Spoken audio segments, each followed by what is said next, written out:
अपेक्षा में राजा का सर्वोपरि महत्व है, ये अपनी जगह सही है पूर्णतः। लेकिन ये जो भारतवर्ष है, सनातन धर्म का जो क्षेत्र रहा है, हिंदू धर्म का, ये राजाओं के मत्थे नहीं रहा है, ये जानना चाहिए, है ना। क्योंकि अनेक राजा होते रहे एक साथ, सबको हिंदू धर्म का पालन करना पड़ता था, है ना। इसका मतलब कि राजा से धर्म नहीं है, धर्म पहले है, राजा उसकी सेवा के लिए है। नहीं तो ये होता ना कि अमुक राजा के यहाँ तो हिंदू है बाकी जगह नहीं है, तो ये तो कभी नहीं हुआ। कई बार एक साथ सैकड़ों राजा होते थे। यहाँ तक कि जब अंग्रेज आए तो जो मुसलमान राजा थे जागीरदार, उनको छोड़ दें तो 300 से अधिक, लगभग 325 हिंदू राजा थे। वो सब तो हिंदू धर्म को ही मानते थे, राजधर्म की धारणा को मानते थे। कितना कर पाते थे कितना नहीं, ये तो फिर मनुष्य पर निर्भर है। लेकिन वो सब घोषित करते थे कि हम राजधर्म का पालन कर रहे हैं, है ना। और राजधर्म क्या है, ये तो वहाँ के जो ब्राह्मण या विद्वान है वो बताते थे। राजा नहीं बताएगा कि जो मैं कर रहा हूँ वही राजधर्म है। तो ये एक मुख्य विशेषता जानने के लिए जान लेना चाहिए। भविष्य में कैसे होगा चरणबद्ध वो अलग बात है, लेकिन मुख्य बात है कि भारत अगर सनातन धर्म का क्षेत्र है तो राजाओं के मत्थे नहीं है, लेकिन राजाओं के कारण भी है। दोनों में बहुत अंतर है, केवल राजा के कारण नहीं है, क्योंकि अनेक राजा रहे और धर्म सबको पालन करना पड़ा। यानी धर्म का प्रभाव कैसे फैला, इसका संबंध केवल राजा से नहीं है, अन्य शक्तियाँ भी हैं, है ना। धर्म व्यापक है, राजधर्म उसका एक अंग है, और राजा से केवल राजधर्म की अपेक्षा की जाती है, ठीक है ना। ये बात आजकल लोग भूल ही गए हैं, क्योंकि मॉडर्न स्टेट आ गया है, इसमें हर बात राजा। लेकिन ये कभी नहीं कहा गया था कि राजा जो है वो सारे ही धर्म के अंगों को सुनिश्चित करेगा, नहीं। राजा राजधर्म का पालन करेगा। और धर्म क्या है, धर्म समाज के विद्वान और अलग अलग क्षेत्रों की पंचायतें, वो उसकी इकाइयाँ हैं जिन पे अभी चर्चा करेंगे, वो तय करते थे, है ना। तो इसलिए भारत में हिंदू धर्म केवल राजा के मत्थे नहीं है, लेकिन राजा के बिना भी नहीं है।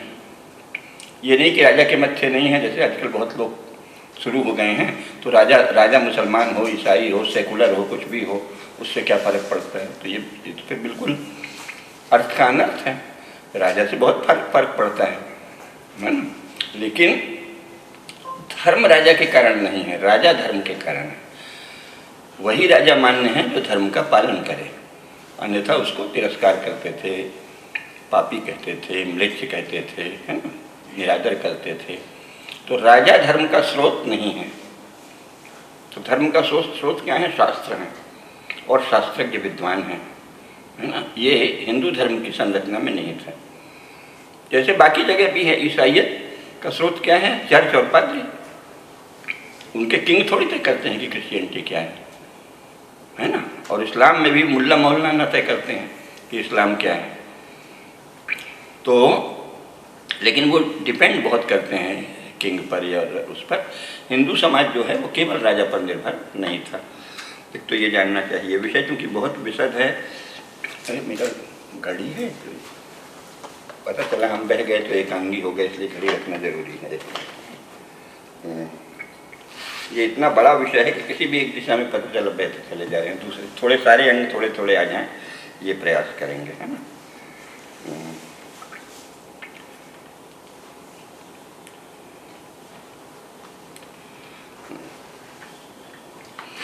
तो पहले तो स्वयं राजा शब्द पर विचार कर लें, उससे बहुत कुछ सुलझ जाएगा। राज्य दीप्तौ शब्द से राजा बना है ना। धातु क्या है, राज्य दीप्तौ, यानी जो अपने क्षेत्र में दीप्त हो, जिसको देखकर सारी प्रजा प्रसन्न हो।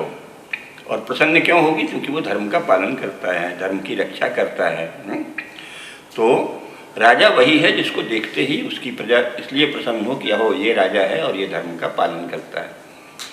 जिस राजा को देखकर प्रजा में ये प्रतीति, ये अनुभूति नहीं हो कि ये धर्म का पालन करता है, तो वो भारतीय परिभाषा के अनुसार राजा नहीं है, वो कुछ और है। किंग होगा, जागीरदार होगा, कोई उनके चापलूस लोग बादशाह कह देंगे, राजा नहीं है। राजा वही है जिसको देखकर प्रजा का मन इतना प्रसन्न हो इस भाव से कि ये धर्म की रक्षा करता है। इसीलिए क्या कहा अर्जुन ने, क्या कहा है महाभारत में, अहम वो रक्षिते चुक्त्वा यो न रक्षति भूमिपा सनिश्चयन हंतव्यो श्वेव सोन्माद आतुरा। मैं तुम सबकी रक्षा करूँगा।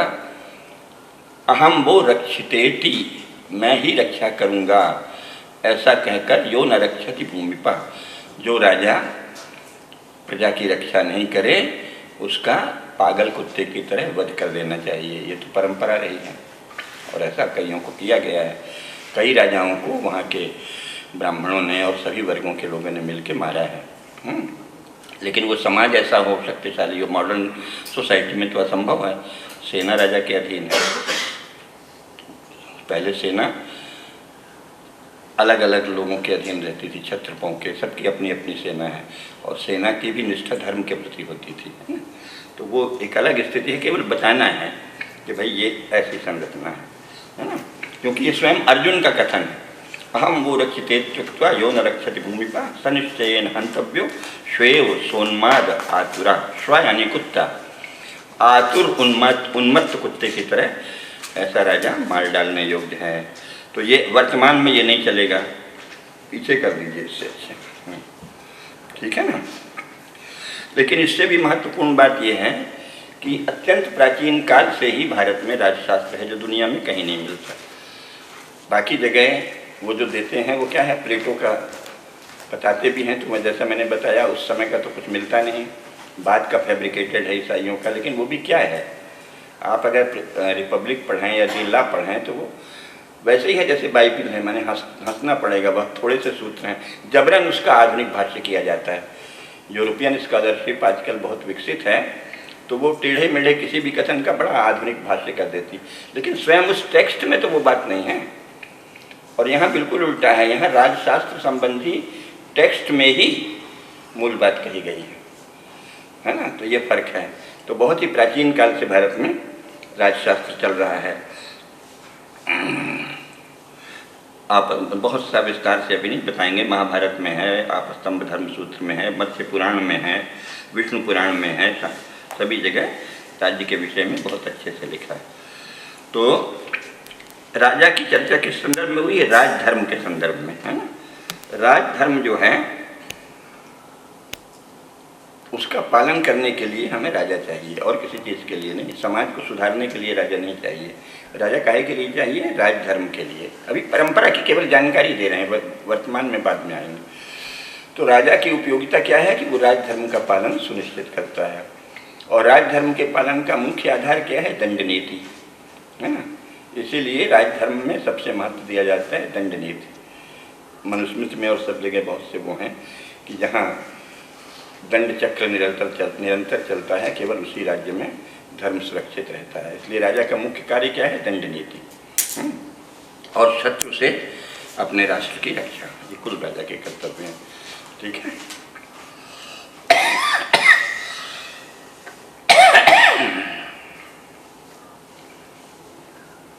इसमें बहुत सारे वो हैं।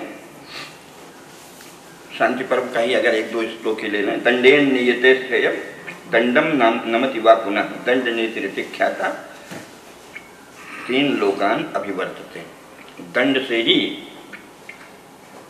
श्रेय की प्राप्ति होती है, दंड से ही लोगों को, दुष्टों को झुकाया जाता है। दंड नीति ही मुख्य है, इसी से तीनों लोग प्रतिष्ठित रहते हैं। तो अगर कोई शासन दंड नीति का अवलंबन नहीं करे तो वो राजधर्म से च्युत है, ठीक है ना।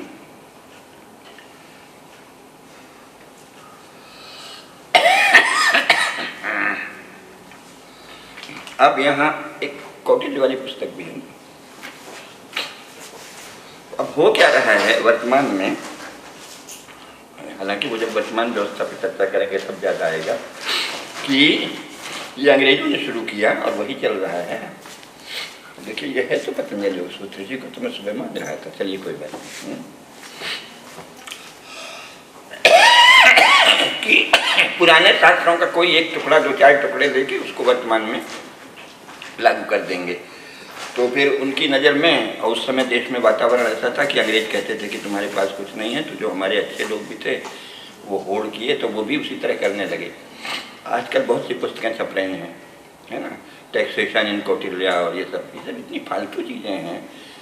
जब मूल रूप में आप वो नहीं हैं राज्य की संरचना वो नहीं है, तो इस सबसे क्या मतलब कि वित्त व्यवस्था क्या थी, क्या था? अरे उसका सोर्स तो ये है ना कि वो धर्म की स्थापना के लिए है। अगर कोई राज्य धर्म के लिए अब घोषित, तो घोषणा में क्या शर्म है? इंग्लैंड घोषित रूप से प्रोटेस्टेंट चर्च को संरक्षण देता है, सारे ही देश देते हैं, लोकतांत्रिक देश। तो जब तक भारत का कोई राज्य घोषित रूप से धर्म की स्थापना प्रकाशित नहीं करता, ज्ञापित नहीं करता, तब तक कोई मतलब नहीं है कौटिल्य ने ये लिखा है, महाभारत ने लिखा। ये जो चला है ये वही अंग्रेजों के समय की नकल है, फितूर का। कौटिल्य ने इतना टैक्स लेने कहा है, अरे वो टैक्स किस काम के लिए कहा है? जब वो काम ही नहीं है तो इस सब का मतलब क्या कि कौटिल्य ने कितना टैक्स बताया है और कितने उपाय बताया है? तो ये बहुत चला है आजकल, है ना, उसका कोई अर्थ नहीं। पहले जो मूल है वो जानना चाहिए। अगर हम सीधे कौटिल्य को ही लें तो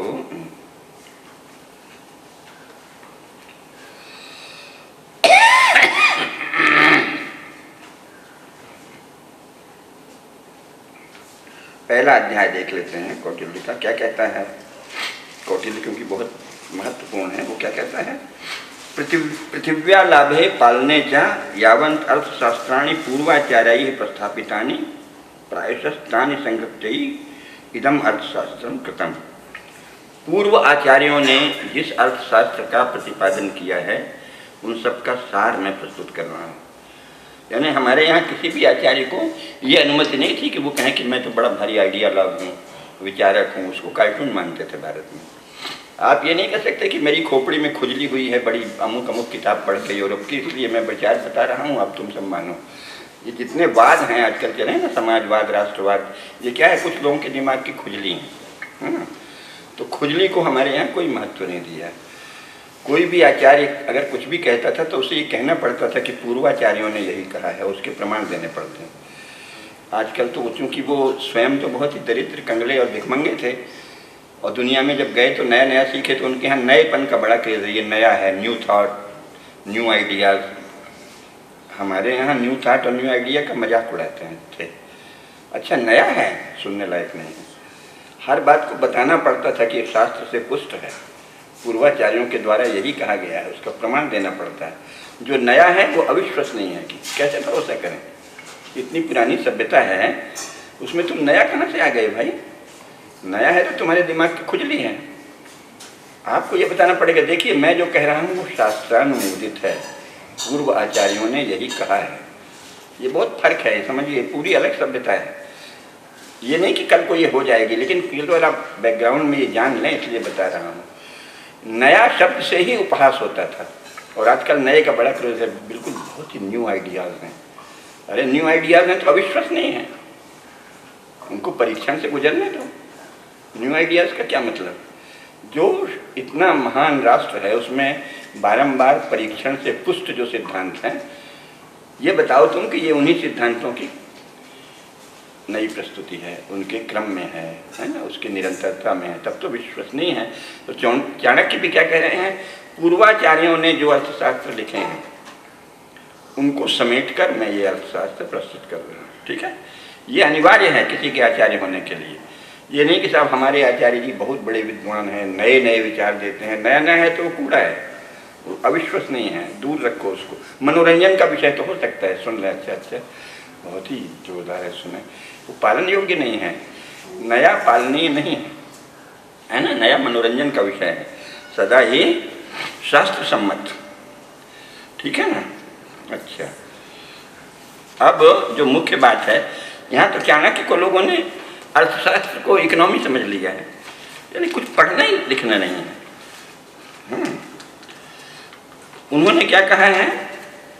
पृथिव्या लाभे पालने च। अर्थशास्त्र क्या है? भूमि को प्राप्त करना, अर्थात किसी राष्ट्र की विजय करना अतिरिक्त की, अथवा आपके पास पहले जो राष्ट्र है उसका पालन करना। अर्थशास्त्र का विषय ये है। इसलिए अर्थशास्त्र की हिंदी क्या होगी? राजशास्त्र। और इसका नाम भी राजशास्त्र, दंडनीति शास्त्र और अर्थशास्त्र। इकोनॉमिक्स से कोई लेना देना नहीं कौटिल्य का। यहाँ तो यूनिवर्सिटी में कई जगह कौटिल्य पढ़ाए जाते हैं इकोनॉमिक्स में। क्या तमाशा है, वो इकोनॉमिक्स तो वो बोल ही नहीं रहे हैं ना। आप अनुवाद गलत कर दिया है इकोनॉमिक्स का अर्थशास्त्र। इकोनॉमिक्स माने वित्त शास्त्र होता है। अर्थशास्त्र का क्या अर्थ है? जो जीवन का अर्थ है, प्रजा के जीवन का, राजा के जीवन का, उसको प्राप्त करने का साधन, अर्थ की सिद्धि, पुरुषार्थ की सिद्धि। उसका टैक्सेशन और फाइनेंस से कोई संबंध नहीं, वो उसका वो एक उपांग है, अलग से उस पर बात करते हैं।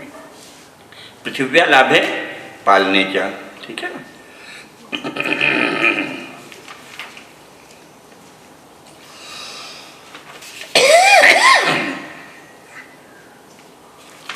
तो फिर वो उसके भाग बता देते हैं। तो कहते हैं कि विद्या का उद्देश्य पहले है, राजा को विद्या के विषय में जानना चाहिए। तो विद्या क्या है? अनवीक्षिकी त्रयी वार्ता दंड नीति चेती विद्या, त्रयी वार्ता दंड नीति ही। अनवीक्षिकी यानी न्यायशास्त्र, त्रयी यानी ऋग्वेद, सामवेद और यजुर्वेद का ज्ञान, और वार्ता यानी कृषि और व्यापार, इसको वार्ता शास्त्र कहते हैं, जो इसको आजकल फाइनेंसेस कहे हैं। कृषि और वाणिज्य और सभी चीज़ों का जानना, क्या क्या है, कैसे बढ़ेगा, और दंड नीति, इन सबको जानने को विद्या कहते हैं। इसलिए राजा को ये सब जानना चाहिए। अब तो राजा, भारत का राजा तो कोई वेद जानता ही नहीं है वर्तमान में, लेकिन अभी 1947 तक जो हमारे राजा थे उनको ये जानना पड़ता था। सबके पास वो पुस्तकें रहती थी। अब तो अंग्रेजी वाली किताब में रहती हैं, जो नए रूलर्स हों अंग्रेजी का अखबार पढ़ते हैं, लेकिन भारत के राजा के लिए आवश्यक है कि वो वार्ता जाने, लेकिन उससे पहले त्रयी, ऋग्वेद, सामवेद और यजुर्वेद को जाने। अगर वो नहीं जानता तो वो राजा होने के योग्य नहीं है।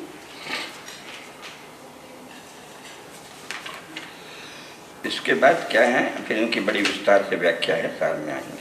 फिर वो कहते हैं तस्मात् दंड मूलात् तिस्रो विद्या, अंत में दंड ही इन सब का मूल है। अर्थात इस विद्या की जहाँ साधना नहीं होती है उसको दंडित करना चाहिए, और जहाँ साधना होती है उसको बढ़ाना चाहिए। यही मुख्य काम है ना। वेद विद्या, परंपरागत ज्ञान, इसकी रक्षा करना, और जहाँ इसकी रक्षा नहीं हो रही है उन लोगों को दंडित करना, ये राजा का मुख्य कार्य है। दंड नीति ही राज्य का मुख्य बल है, ठीक है। और विनय मूलो दंडा। अब विनय, देखिए शास्त्रों में ये सब टेक्निकल शब्द होते हैं, इसलिए इसमें विनयाधिकरण कहा है। विनय का यहाँ चाणक्य के यहाँ विनय का क्या अर्थ है? विनय का मतलब वो नहीं, अरे वो तो बड़े विनयी हैं, ये आजकल चल गया है, ये विनय का इसका अर्थ नहीं है। विनय मतलब विशेष नय, अर्थात लक्ष्य को प्राप्त करने के लिए जो नय आवश्यक है, जो कूटनीति, नीति आदि आवश्यक है, उसे विशेष रूप से जानना विनय। विनय का संबंध इसमें कुछ भी नहीं है कि भाई साहब बड़े प्रेम से बोलते हैं और कहते हैं अरे मैं तो कुछ भी नहीं हूँ, वो शिष्टाचार है, उसको विनय नहीं कहते। विनय क्या है? विनय, विशेष रूप से लक्ष्य की ओर ले जाने की वाली विद्या, ये विनय है।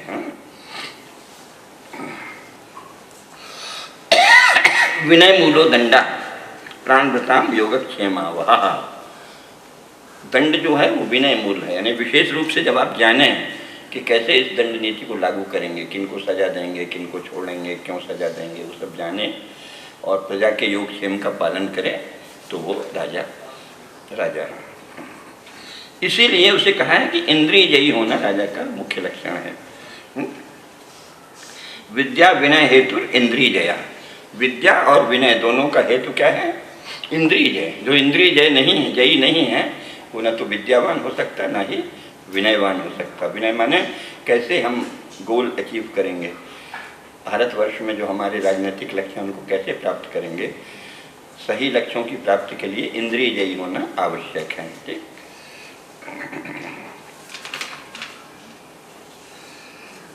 चलिए अब इसके बाद में विस्तार और बताएंगे, लेकिन मुख्य बात यह है कि जो परंपरागत राज्य व्यवस्था है वो समाज की स्वामिनी नहीं है, वो धर्म का पालन करने के लिए बनाई गई सबसे महत्वपूर्ण संस्था है। तो राजा क्या है, राज्य क्या है? समाज के, लोक के धर्म की रक्षा और पालन के लिए बनाई गई सबसे अधिक महत्वपूर्ण राजनीतिक संस्था। राजनीतिक, क्योंकि सबसे अधिक महत्वपूर्ण आध्यात्मिक संस्था दूसरी हैं, जो धर्माचार्य हैं, शंकराचार्य आदि हैं, वो भी महत्वपूर्ण है, आर्थिक संस्थाएं भी महत्वपूर्ण हैं, जैसे श्रेणी है, निगम है, संघ है, सबका विवरण है। ये नहीं है कि बस स्टेट, बस अफसर लोग बताएंगे कि व्यापार कैसे करना, और ये सब तो कहीं कल्पना ही नहीं थी कि यहाँ तो IAS अफसर जाते थे व्यापार की शर्तें तय करने। अरे जिनको लॉ एंड ऑर्डर का एजुकेशन हुआ है वो जाते थे टर्म्स ऑफ ट्रेड तय करने। तो बिल्कुल अराजकता है। केवल राजनीतिक विषय में राज्य सर्वोपरि है, धार्मिक विषय में धर्म के आचार्य सर्वोपरि हैं, आर्थिक विषय में बड़े बड़े धनी लोग महाजन केंद्रीय हैं, उनकी भूमिका है। कोई भी अर्थनीति बिना महाजनों की सलाह के नहीं बनाई जा सकती। कोई भी सांस्कृतिक नीति, धर्म की नीति बिना आचार्यों की, धर्माचार्यों की सलाह के नहीं बनाई जा सकती। राजा के दिमाग की खुजली से नीति नहीं बनेगी कि हम तो लंदन हैरो में पढ़ के आए हैं, या कहीं नहीं तो भारत में उसकी नकल में बन गए हैं। कहीं भी हमने संघ में ये सीखा है। अरे भाई आपने संघ में सीखा, इसकी कोई कीमत नहीं। आपने शास्त्र पढ़ा है, संघ में आपको शास्त्र सिखाया गया है? नहीं सिखाया गया है तो जो संगठन करिए, राज्य के आप लायक नहीं। राज्य के लिए शास्त्र का ज्ञान आवश्यक है ना? नहीं, हम तो बहुत पुराने संघ के प्रचारक रहे हैं, ये प्रधानमंत्री या मंत्री होने की कोई योग्यता नहीं है। शास्त्र का ज्ञान, राजशास्त्र का ज्ञान, दंड नीति का ज्ञान, ये योग्यता है। तो राज्य के 7 अंग हैं। अब राज्य पर आते हैं। 7 अंग कौन कौन से हैं? पहला तो स्वयं राष्ट्र, यानी जिस क्षेत्र में राज्य होगा। दूसरा उसका स्वामी यानी राजा, शासक। तीसरा अमात्य, फिर अमात्य, कई बार अमात्यों का मंडल होता था। और चौथा दुर्ग, यानी तरह तरह के सुरक्षित किले या सेना। 5वां है कोष, खजाना, ठीक है। 6वां है दंड, वस्तुतः सेना को दंड कहते हैं। जो मैंने पहले कहा था दुर्ग, वो तो समझ लीजिए तरह तरह के किले और वो भवन हो गए। दंड यानी सेना, और मित्र, ये राज्य के 7 अंग कहे गए हैं। राष्ट्र, राजा, अमात्य, दुर्ग, कोष, सेना या दंड और मित्र। इनको सप्त प्रकृति भी कहा जाता है राज्य का, ठीक है ना? ये बड़े विस्तार से सब है। फिर इनमें से हर एक के लक्षण दिए गए हैं। तो जो स्वामी है वो क्या है? तो स्वामी बहुत महत्वपूर्ण है। शुक्र नीति सार और मनु सब में क्या लिखा है? अगर कोई धर्मनिष्ठ राजा नहीं दिखता तो सब लोग व्याकुल होकर इधर उधर देखते हैं, है ना? क्योंकि धर्मनिष्ठ राजा ही प्रजा की रक्षा कर सकता है। मात्स्य न्याय नहीं तो मात्स्य न्याय फैल जाएगा। अगर राजा धर्मनिष्ठ नहीं है तो जो अधिक संपन्न है, अधिक धनी है, अधिक बलवान है, वो कमजोर को खा जाएंगे। इसको मात्स्य न्याय कहते हैं। बड़ी मछली छोटी मछली को खा जाती है। तो उसकी रक्षा के लिए राजा आवश्यक है, राष्ट्र की रक्षा के लिए और प्रजा की रक्षा के लिए। रामायण, महाभारत, मत्स्य पुराण, मानसोल्लास, कामंडक, नीतिसार सब जगह यही लिखा है। बहुत विस्तार से है, इसलिए साफ साफ बता रहे हैं। अब प्रश्न यह है कि राजा पर नियंत्रण किसका रहेगा? शास्त्र का तो रहेगा ही, लेकिन शास्त्र का नियंत्रण कैसे करेंगे? तो धर्म के ज्ञाता आचार्यों के द्वारा उनका सदा राज्य पर नियंत्रण रहना चाहिए।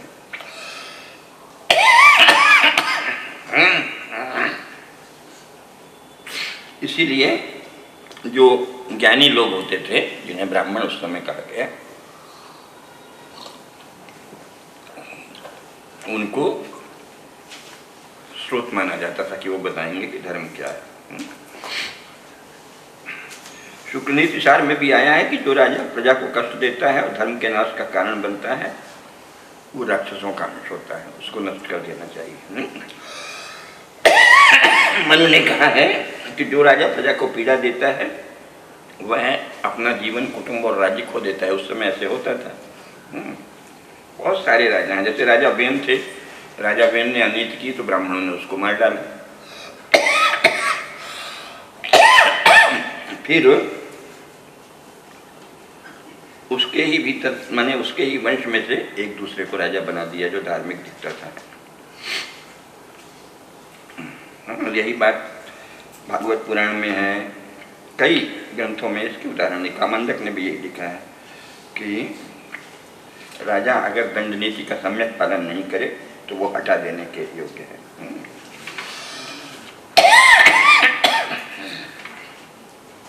तो राजत्व का उद्गम क्या है?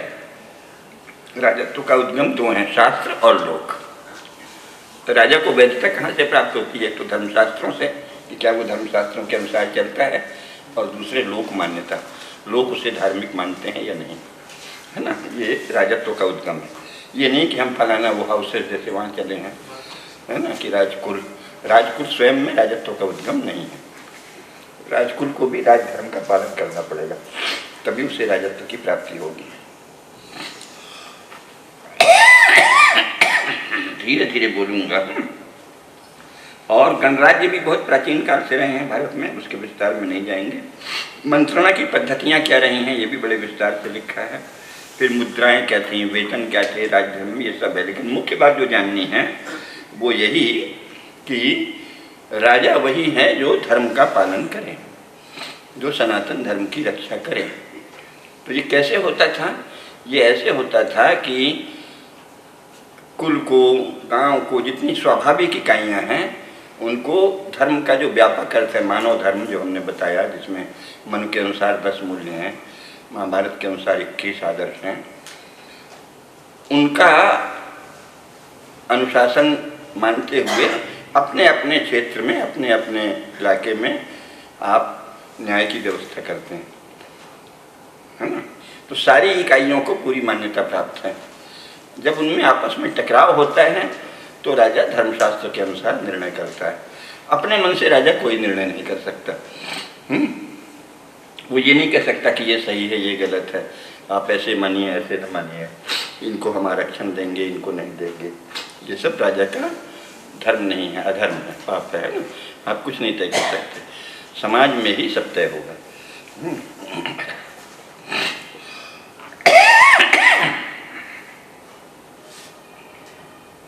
इसीलिए कौटिल्य ने भी कहा है कि राज्य में ग्रामों के दल बनाए जाने चाहिए। प्रत्येक दल में एक मुख्य नगर या दुर्ग होना चाहिए। 10 ग्रामों के दल को संग्रहण है, 200 ग्रामों के दल को खालोटी है, पूरा विस्तार से दिया है। मुख्य बात यह है कि सभी स्वाभाविक इकाइयों को पूर्ण स्वायत्तता कह लीजिए, पूर्ण स्वतंत्रता कह लीजिए, वो प्राप्त होना हिंदू राज्य का अनिवार्य अंग है। एक कोई राजा कानून बनाएगा और संपूर्ण देश को अपने कानूनों के नियंत्रण में रखेगा, ये भारत में अकल्पनीय था। क्योंकि तुम भाई राजा हो या कुछ भी हो, तुम्हारी क्या है कुल मिलाकर शक्ति और ज्ञान है? एक राजा इतने बड़े देश की सारी परंपराओं को कैसे जान सकता है? या तथाकथित न्यायपालिका के भी सब लोग कैसे जान सकते हैं? तो वो कैसे बता सकता है कि क्या उचित है, क्या अनुचित? जहाँ जो उचित माना जाता है वो चलने दीजिए। और अगर उनमें आपस में टकराव है तो आप धर्म के अनुसार निर्णय करिए कि धर्म के शाश्वत नियम ये हैं। लेकिन ये नहीं कि हमने कानून बना दिया, आपके पास इतनी ज़मीन होना चाहिए, इतनी नहीं होना चाहिए। अरे तुम कौन होते हो? लेकिन चल रहा है क्योंकि वो अंग्रेज़ों की नकल है। आप 5 वर्ष या 10 वर्ष के लिए शासक बने हैं और संपत्ति जो परंपरागत चली आई है अनंत काल से, आप उसके विषय में नियम बना रहे हैं। वाह भाई वाह! आपका उस संपत्ति पर क्यों अधिकार है? आप कौन होते हैं ये बताने वाले कि किसके पास कितनी ज़मीन रहे, कितनी नहीं रहे?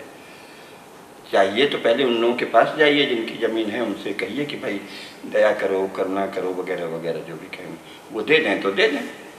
तो परंपरा में ये कभी कल्पना भी नहीं थी कि राजा किसी की संपत्ति छीनेगा। संपत्ति छीनने वाला राजा महापापी माना जाता है।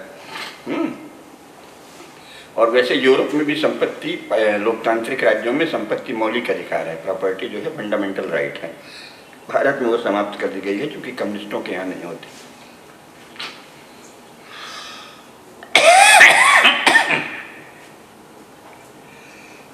पहले जो स्वायत्त शासी ग्राम संस्थाएं थीं उनका पूरा जाल है, वो अपने ढंग से अपना शासन करती हैं, है ना। इसका विस्तार से विवरण दिया है।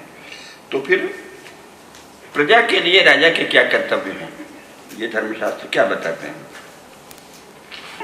एसी बंद कर दो। एसी बंद करें? नहीं, ठंड नहीं लग रही।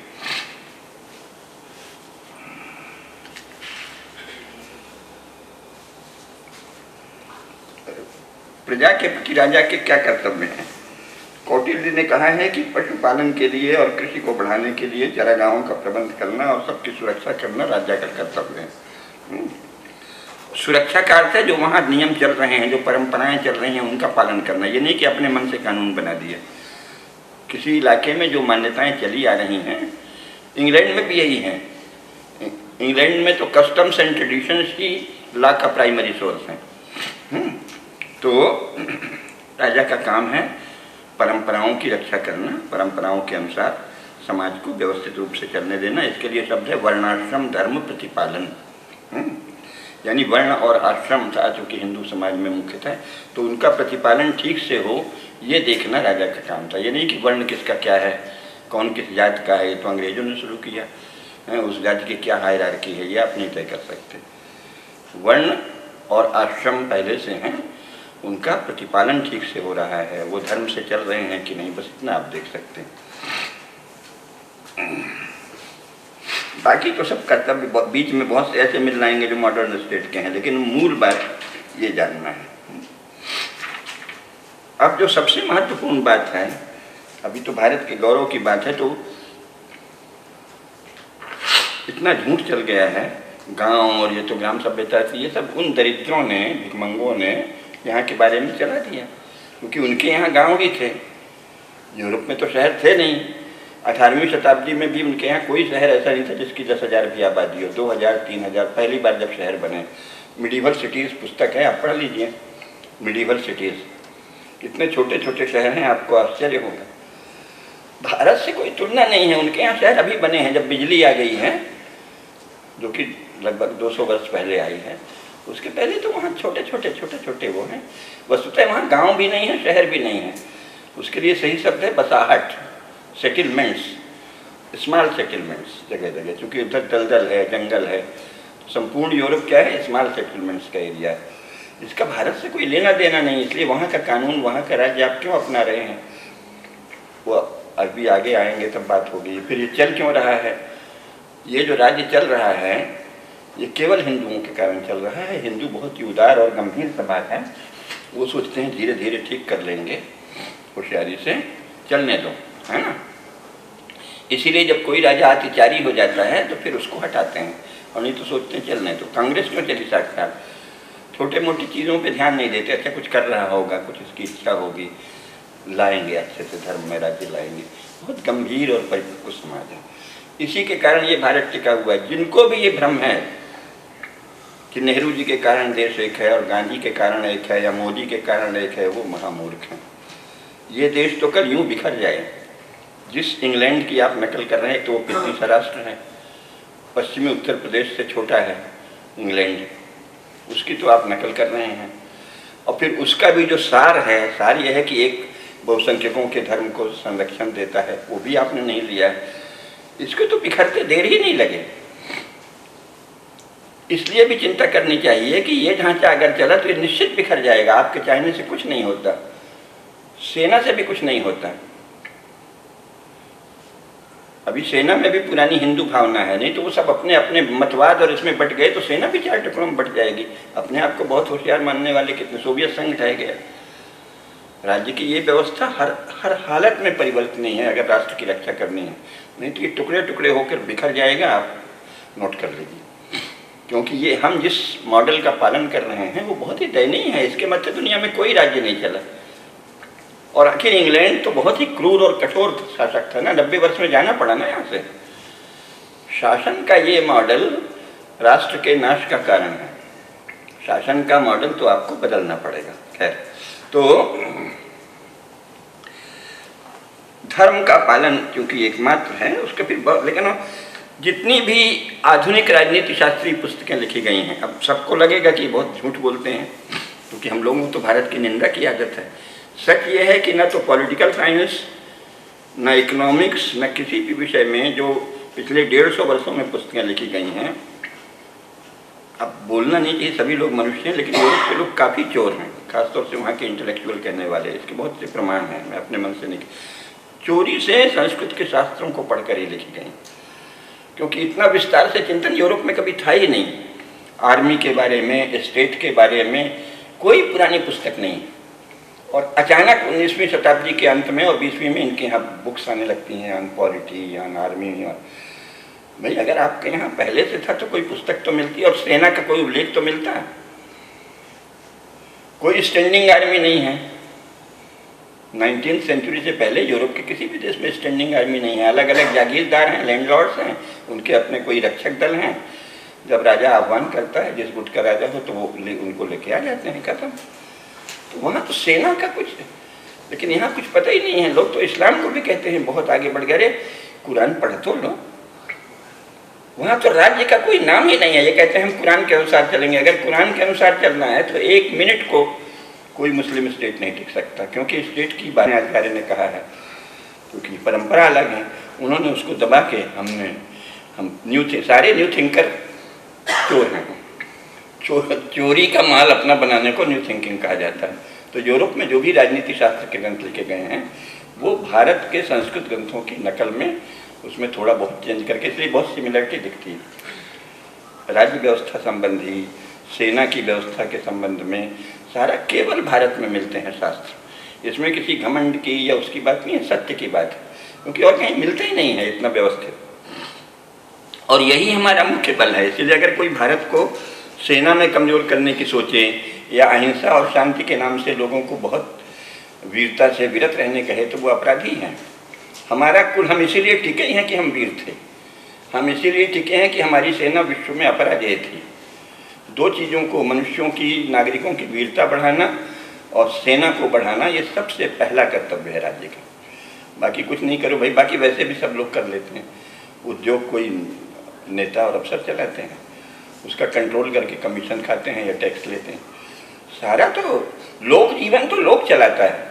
परंपरागत जो राज्य व्यवस्था, उसमें ये मान लिया गया था कि लोक जीवन लोक चलाएगा, राजा नहीं चलाएगा। व्यापार कैसा हो, किन दुकानों को, लाइसेंस जैसी फालतू की चीज़ें, है ना, कोटा, परमिट, लाइसेंस, ये सब तो पाप है।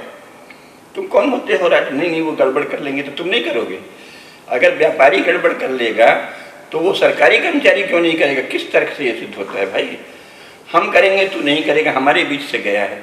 तुझे कोई इल्हाम होता है, कोई गॉड ने सील लगा के भेजा है कि जिस दिन तुम IAS IPS हो गए तो तुम भ्रष्ट नहीं होगे, या तुम मंत्री प्रधानमंत्री हो गए तो भ्रष्ट नहीं होगे। आए दिन समाज को भ्रष्ट कहते हैं। भाई शर्म भी नहीं आती? अगर तुम्हारा समाज भ्रष्ट है तो तुम निश्चित भ्रष्ट हो, एक सहज तर्क है, लेकिन चल रहा है। समाज भ्रष्ट है तो तुम भ्रष्ट नहीं हो, इसका कोई प्रमाण दो ना भाई। तो ये जो है सारे उद्योग, व्यापार, ये सब सरकारी नीतियों से तय हो, ये तो महापाप है। भारत में इसके पहले कभी कल्पना ही नहीं की गई। व्यापार कैसे हो, वाणिज्य कैसा हो, उद्योग कैसा हो, तुम उसके एक्सपर्ट हो क्या? शासन के एक्सपर्ट हो, वो भी अगर भारतीय शास्त्रों को पढ़ लो तब। लॉ एंड ऑर्डर के एक्सपर्ट बन गए हो, बाकी विषय का आपको क्या ज्ञान है? तो हमारे जो परंपरागत राज्य व्यवस्था है उसमें ये समझते हैं। उद्योग कौन तय करेगा? व्यापारियों के श्रेणी, निगम और संघ, सबका उल्लेख है हर राजशास्त्र में। श्रेणियों, निगमों और संघों की समितियां तय करेंगी, और इसीलिए यहाँ लगातार ऐसी श्रेणियां, ऐसे निगम, ऐसे संघ रहे हैं जिनके पास अकूत धन था। अरे अभी अंग्रेजों के समय तो वो सूरत का एक व्यापारी था, उसने एक हुंडी से ईस्ट इंडिया कंपनी का सारा स्टॉक खरीद लिया। हैसियत ऐसे पता नहीं कितने जगत सेठ भारत में उस समय थे, उसका नाम भी जगत सेठ था। कोलकाता में भी जगत सेठ, गुजरात में भी जगत, मैंने 100-150 जगत सेठ हैं। एक हुंडी से ईस्ट इंडिया कंपनी का सारा स्टॉक खरीद लिया, भुगतान कर दिया। साहूकारी, बैंकिंग और व्यापार, इसमें भारत का तो कोई स्थान ही नहीं है दुनिया में, इतनी पुरानी व्यवस्था है। तो इसलिए स्टेट के ऑफिसर्स को, स्टेट के कर्मचारियों को कोई अधिकार नहीं है व्यापार, वाणिज्य, उद्योग, किसी में कुछ भी। तुम क्या जानो भैया, अनपढ़ मूर्ख? राज्य चलाना जानते हो ना, उद्योग को तुम कैसे जानो? विशेषज्ञता भी कोई चीज़ होती है। या तो फिर आप वहाँ ट्रेनिंग खोलिए कि उस IAS अफसर को कॉमर्स के सेक्रेटरी बनाया जाएगा, जो कम से कम 10 साल कॉमर्स की स्टडी करेगा और महाजनों के बीच जाएगा, उनके चरणों में बैठेगा। कोई तो नियम बनाओ, है ना। भारत के बड़े बड़े महाजनों के चरणों में जाके बैठिए 10 वर्ष, उनसे सीखिए कैसे व्यापार किया जाता है। फिर आओ, तुम्हारा सरकारी अफसरी में ही मन है तो चलो तुमको वाणिज्य सचिव बना देते हैं। ये क्या है, अभी तेल सचिव हैं, अभी सिंचाई सचिव हैं, अभी वाणिज्य सचिव हो गए। फिर वही आप लोग हंसेंगे, चूं चूं का मुरब्बा या कार्टून पंथी। तो क्या जाने व्यापार क्या होता है। तो भारत के लोग इतने मूर्ख नहीं थे। भारत में ये था भाई जो जिसका जानकार है वो उसे चलाएगा, हम केवल सुपरविजन का काम करेंगे, वो भी उनसे उनके ही नियम को पूछ के मध्यस्थता करेंगे, है ना। तो ये राज्य की मूल संरचना है। इसीलिए ग्राम पंचायतें, क्षेत्र पंचायतें, खाप, ये न्याय की मूल इकाई है।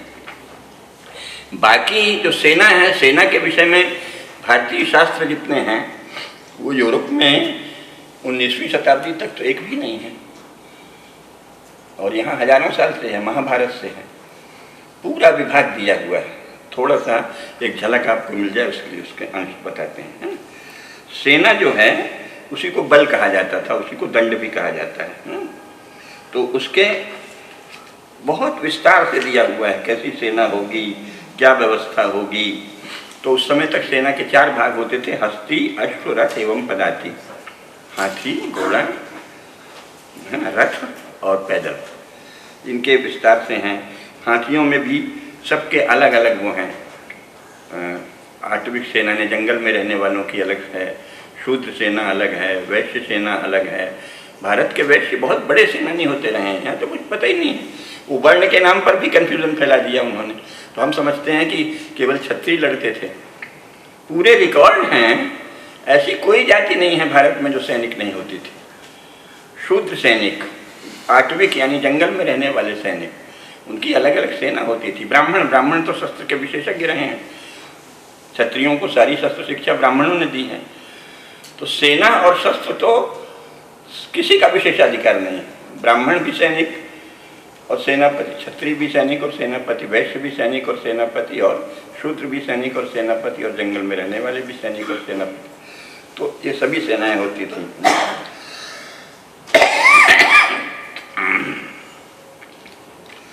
आप देखिए कि विशाल सेनाओं का विवरण केवल भारत में मिलता है पुराने समय में। पूरा प्रमाण मिलता है, और हमारे शास्त्रों में झूठ नहीं लिखा है, क्योंकि तरह तरह से परीक्षण हो गया है कि यहाँ संख्या भी कितने लोग मारे गए महाभारत में, ये स्वयं महाभारत में अंत में लिखा है। एक एक सैनिक की गिनती है कि इतने करोड़, इतने लाख, इतने हजार, इतने 100, इतने सैनिक मारे गए। सबको फिर श्रद्धांजलि दी गई, सबका श्राद्ध किया गया है इकट्ठा उनका। हाँ, तो एक एक बात, गणना, गणित, हिसाब भारत में जिस तरह से लेखा रखा जाता था तो अद्वितीय है, एक एक चीज का हिसाब। तो सेना जो है, जैसे लवणासुर है, लवणासुर से युद्ध करने के लिए शत्रुघ्न जब गए थे तो उसका विवरण दिया ना, 4000 घोड़े, 2000 रथ, 100 हाथी लेकर चले थे, है ना। इसी प्रकार 10 कुमार चरित नाटक है, उसमें विहार भद्र अपने स्वामी को स्मरण दिलाता है कि हमारे पास 1000 हाथी, 3 लाख घोड़े और असंख्य पैदल सैनिक हैं। यूरोप में तो इसकी कल्पना ही नहीं हो सकती 20वीं शताब्दी से पहले, है ना। स्वयं मेगस्थनीज ने लिखा है कि सेंड्राकोटस, जिसके बारे में विवाद है कि वो चंद्रगुप्त मौर्य के समुद्रगुप्त किसके लिए है, सेंड्राकोटस के शिविर का वर्णन किया है और कहा है कि उसमें 4 लाख सैनिक थे। पालीबोत्रा के राजा के पास जो सैन्य बल था उसका मेगस्थनीज ने वर्णन किया है 6 लाख पैदल, 3000 अश्व, 9000 हाथी। पूरा विस्तार से वर्णन है, कोई गप्पे थोड़ी है। भारत में भी साक्ष्य मिल रहा है, विदेशी भी लिख रहे हैं। इसी प्रकार सुराष्ट्र के राजा के पास 1.5 लाख पैदल, 5000 घोड़े, 1600 हाथी थे। ये कहाँ है? ये अभिलेख है, अभिलेख में संख्या लिखी है। पांड्य राज्य में नारियों का राज्य था और वहाँ नारी स्त्री सैनिक होते थे।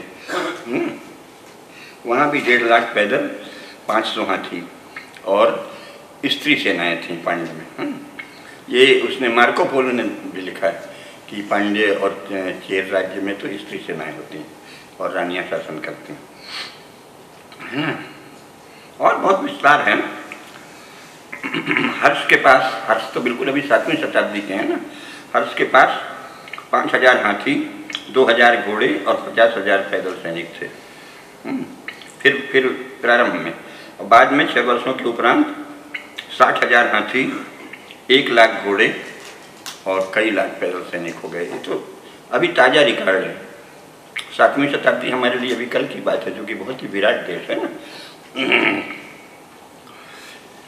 ये स्वयं विदेशियों ने शुरू में लिखा है, लेकिन बाद में जब वो यहाँ शासन करने लगे तो ईस्ट इंडिया कंपनी और बाकी अंग्रेजों ने सबको मटियामेट कर दिया, छिपा दिया। छिपाने से कुछ नहीं होता, भारत में उसको प्रचार नहीं किया। किताब तो सुरक्षित है, लेकिन भारत में ऐसे गए गुजरे कुल कलंक, राष्ट्र कलंक लोग शासन में आए कि वो जो उन लोगों ने बता दिया वही पढ़ा रहे हैं।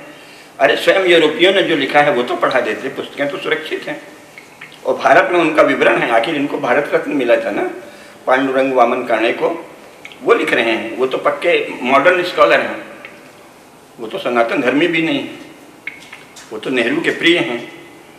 वो तो पूरी आधुनिक चीज़ मानते हैं, जो चीज़ें पुरानी मानी जाती हैं उनको अविश्वसनीय कह के खारिज कर देते हैं, है ना। ये तो समीक्षक बुद्धि से लिखा गया है ना। पांडुरंग वामन काणे परंपरागत पंडित नहीं हैं, मॉडर्न स्कॉलर हैं, और इतिहास के विषय में जो पुरानी तिथियां हैं उनको वो अमान्य कर देते हैं। तब उन्होंने ये लिखा है छानबीन करके। और बहुत ही फिर सेना का बताया है, गुल्म कैसे होगा, गण कैसे होगा, आयुध कैसे होंगे, एक एक चीज का महाभारत आप पढ़ लीजिए, पूरा लिखा है। आयुध क्या होता है, गुल्म क्या होता है।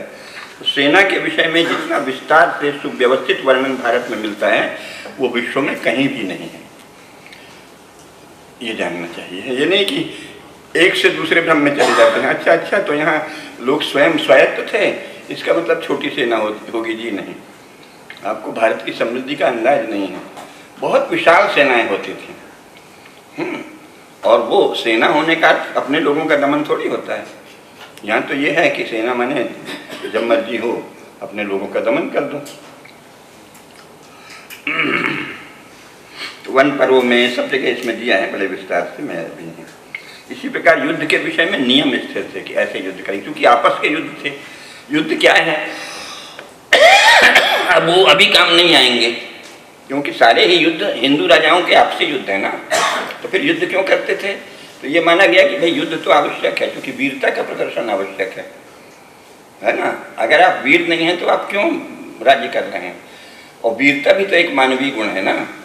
तो इसलिए युद्ध कला भी आवश्यक है, वीरता आवश्यक है। इसलिए युद्ध क्षत्रिय का धर्म है, उसको युद्ध करना होगा। और चूंकि आपस में युद्ध है तो उसमें युद्ध के नियम बने हैं, मर्यादाएं बनी हैं, ऐसे करेंगे ऐसे नहीं करेंगे। इसका रहस्य यह है कि वो आपसी युद्ध थे। इसलिए बाहर वालों के लिए अब वो नहीं चलेगा, क्योंकि बाहर तो वो राक्षस है, पिशाच है, आत्ताई है, आपको नष्ट कर डालना चाहता है। अब कल को आप उसके साथ ये नियम लागू कर दो। अब मूर्खता का तो कोई उपचार नहीं है ना। ऐसे नहीं होता कि इनके तो ये नियम थे। अंग्रेज यही कोशिश करते थे कि अचानक आपको शास्त्र की कोई बात याद दिला दें ताकि उनकी रक्षा हो जाए। नहीं, वो उस समय था।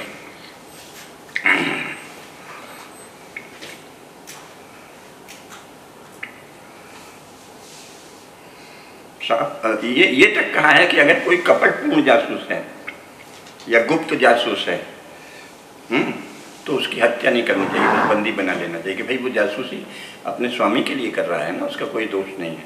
तो सारे नियम बने हुए हैं। जासूस की, गुप्तचर की, दूत की हत्या नहीं कर सकते आप।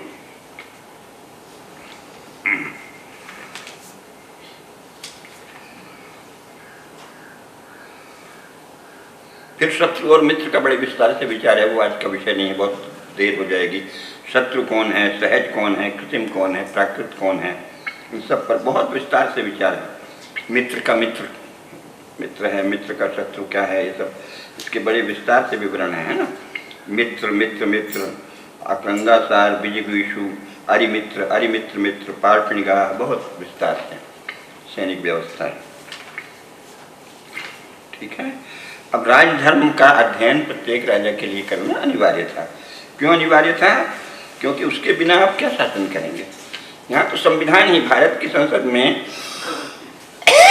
जितने माननीय सांसद बैठे हैं उनमें से 2% ने ही शायद संविधान का अध्ययन किया, जिस संविधान की इतनी दुहाई देते हैं।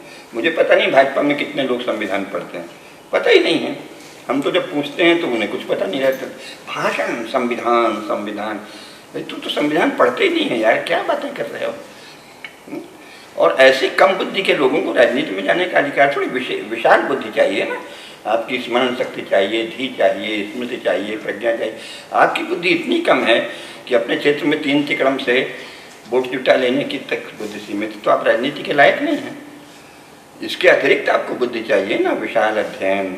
राजा होना मजाक है क्या? लेकिन अब ये तो चूंकि आधुनिक व्यवस्था में ये सब अलग है। आपको कुछ खास 3 तिकड़म परे मानना चाहिए तो आप राजा हैं। इसके बाद राजा का मुख्य काम है व्यवहार, जिसे न्याय पद्धति कहेंगे, वो व्यवहार है। व्यवहार पर भी जितना विस्तार से भारत में लिखा है, पुराने किसी भी विश्व में कहीं इतने पुराने ग्रंथ नहीं मिलते। इसके अधिकांश जो इस समय की जुडिशियरी चल रही है उसमें मूल बातें हैं हमारे व्यवहार शास्त्रों में। गवाही कैसे होगी, कौन सी गवाही, तो ये थोड़ा ज़्यादा उदार और व्यापक है, लेकिन बहुत विस्तार से है। इतना विस्तार से दुनिया में कहीं वर्णन नहीं मिलता न्याय। फिर भी यहाँ ऐसा शासन है जो इस न्याय पद्धति को मान्यता ही नहीं देता। अरे आपके पास इतने शास्त्र मौजूद हैं न्याय के, आप क्यों नहीं उनका करते? अपराधों की श्रेणियाँ गिनाई हैं, व्यवहारों के राजपथ कितने होंगे, तो बराबर बाकायदे कैटेगराइज्ड है सब। जितने प्रकार के क्राइम्स अपराध होंगे, इसमें ऐसा निर्णय होगा, है ना। ऋणादान है तो निक्षेप है, तो अस्वामी विक्रय है, तो संभूय समुत्थान है, बड़े विस्तार से है सब। कौटिल्य ने, याज्ञवल्क्य ने, नारद ने, बृहस्पति ने, सब ने इनका वर्णन किया।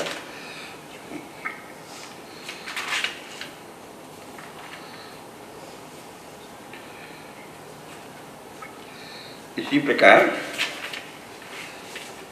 व्यवहार के जितने मीमांसा शास्त्र में जो नियम हैं, आज भी दुनिया में उसके एक अंश का ही पालन होता है। आप मीमांसा शास्त्र पढ़िए, कैसे किस वाक्य का क्या अर्थ निकालना, सारा तो मीमांसा शास्त्र में ही दिया है। तो जुडिशियरी के लिए सबसे सहायक मीमांसा शास्त्र। यहाँ तो लॉ पढ़ने वालों को मीमांसा शास्त्र अनिवार्य ही नहीं किया गया है। अरे भाई, मॉडर्न जुडिशियरी में भी जाना है तो मीमांसा शास्त्र तो पढ़ो।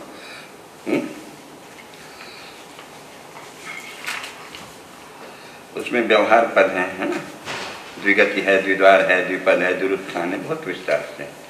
फिर न्याय कार्य के सहयोगी कौन होंगे, उनकी योग्यता क्या होगी। जो सभा में जाने योग्य है उसे ही सभ्य कहते थे। तो सभ्य कौन है, उसके गुण है कि उसमें कम से कम इतना ज्ञान होना चाहिए, ये शिष्टाचार का भी ज्ञान हो, शास्त्रों का भी ज्ञान हो, उसे सभ्य कहते हैं, है ना। तो न्यायालय में और फिर उसकी शुल्क क्या होगी, वो सब भी विस्तार से दिया है।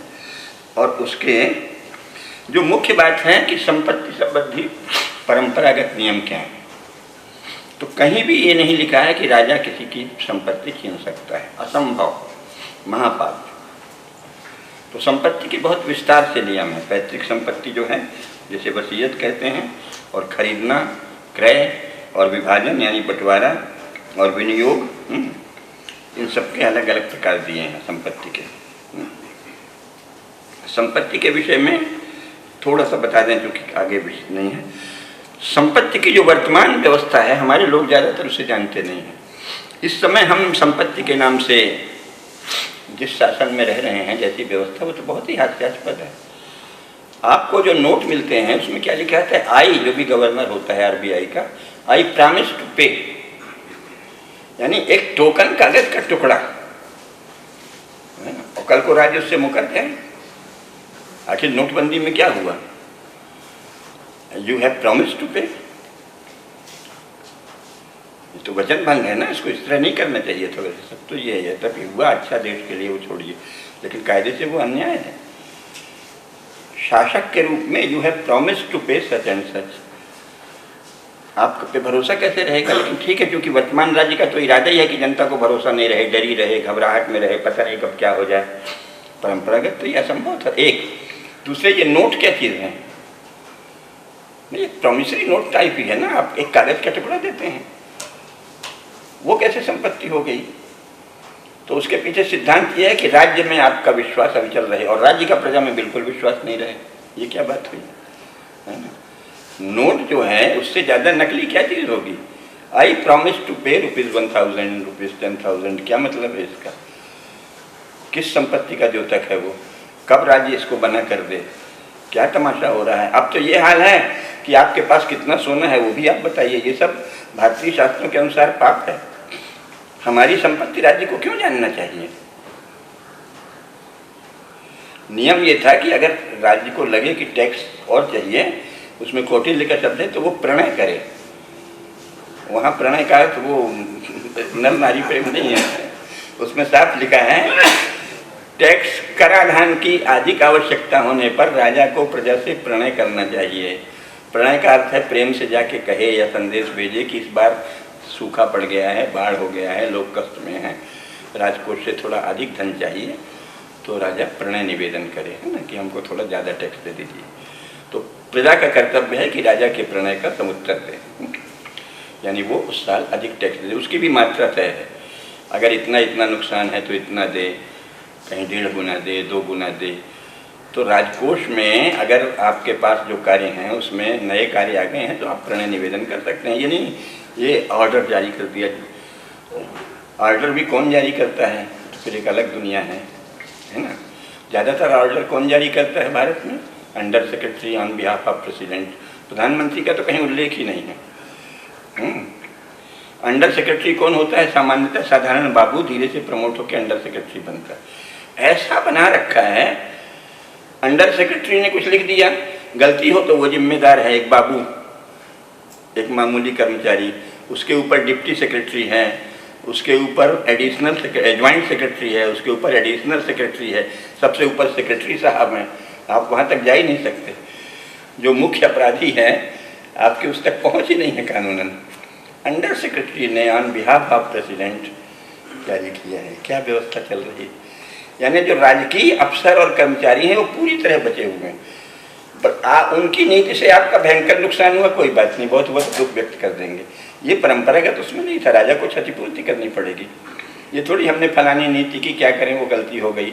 अरे गलती हो गई तो दंड भोगो भाई। और दंड ये नहीं है कि चुनाव में हरा दिया। अफसर को क्या दंड मिलता है? जिन अफसरों के कारण गलत नीति हुई, तो पहले ऐसा संभव नहीं था, है ना। ये जानना चाहिए। है टाइम। व्यवहार के विषय में हमने बताया कि व्यवहार पर जितना साक्षी क्या होगी और साक्षी का परीक्षण कैसे होगा, साक्ष्य पद्धति क्या होगी, सब पर शास्त्र है ना। दिव्य परीक्षण भी होता था, दिव्य की विधियाँ भी, उन पर विस्तार से नहीं जाएंगे।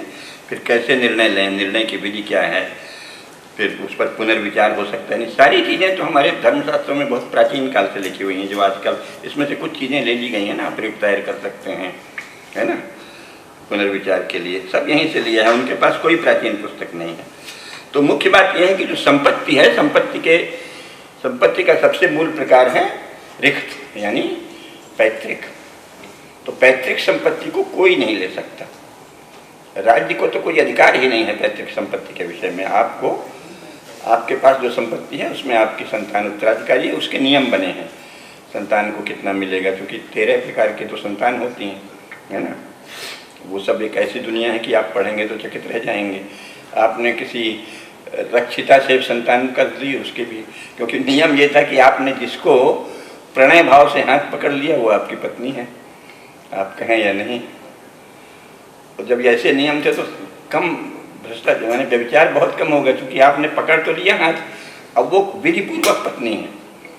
आपको उससे जो बच्चा होगा और उसको स्वयं को संपत्ति में हिस्सा देना पड़ेगा। आप कल्पना कीजिए ऐसे समाज में कितना कम व्यभिचार होगा। हाथ पकड़ने के पहले आप कांप जाएंगे, पत्नी घर में क्या कहेगी, पत्नी के बच्चे क्या कहेंगे, हमारी संपत्ति में हिस्सा बटाने आए हो, लाए हो इसको।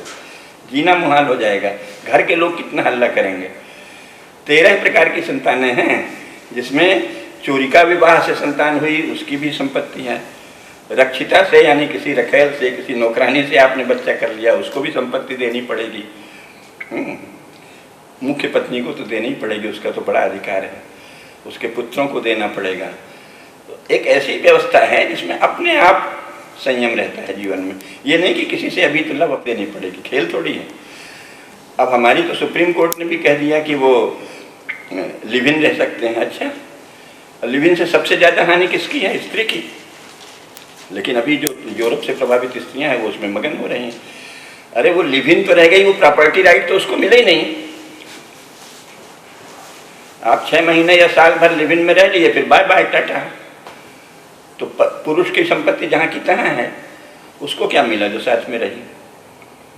भाई कम से कम यही कह देते कि लिव इन में रहने वाली भी विधिवत पत्नी मानी जाएगी और उसको अधिकार मिलेगा, ये तो हमारे शास्त्र से सम्मत, तो कुछ कंट्रोल होता। आप तो एक तरह से व्यभिचार को बढ़ावा दे रहे हैं। लिव इन भी है, पत्नी पत्नी भी है, पत्नी पत्नी रहेगी और लिव इन वाली अलग है, पूरी विधि सम्मत। तो ये जो जज हैं ये तो लगता है जैसे इनके कोई परिवार है ही नहीं है या कुछ सोचते ही नहीं है, पता नहीं ये भी प्रेताविष्ट कहाँ से चलते हैं। लिव इन जायज है, अच्छा लिव इन जायज है, उसको मिला क्या लड़की को? क्या इंद्रिय सुख इतना महत्वपूर्ण है? जीवन में किसी के इंद्रिय सुख महत्वपूर्ण नहीं होता। जीवन को देखिए तो एक आयु में चाहे जितनी आप में उसके प्रति पागलपन हो, उसके बाद जीवन इंद्रिय सुख से चलता है क्या? सारा ही तो ताम झाम व्यवस्था सब तो सोचना पड़ता है ना। घर है तो कपड़ा है तो जीवन है, तो ये सारी चीज़ों का विचार करना पड़ता है कि बस आप चूँकि उन्होंने इंद्रिय सुख ले लिया, बस आप छूट दे रहे हैं, आप ये क्या कर रहे हैं? तो हमारे यहाँ ऐसा नहीं था। इसीलिए कोई भी भारत में नाजायज संतान की कोई बात ही यानी अकल्प नहीं है। ये नाजायज संतान उर्दू का शब्द है और उनके यहाँ होते हैं ऑर्फन।